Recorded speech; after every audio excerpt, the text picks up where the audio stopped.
Sono finiti in carcere a Treviso due cittadini italiani di 21 e 19 anni, già aggravati da precedenti contro il patrimonio, originari della Campania, ma che operavano truffe in serie tra Veneto e Friuli. I due erano specializzati nelle truffe agli anziani, utilizzando la tecnica del finto carabiniere, incidente stradale, richiesta di cauzione, al fine di raggirare la vittima.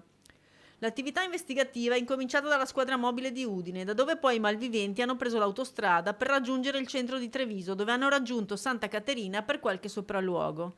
I due uomini si sono successivamente divisi, sempre monitorati dal personale della squadra mobile delle questure di Udine e Treviso.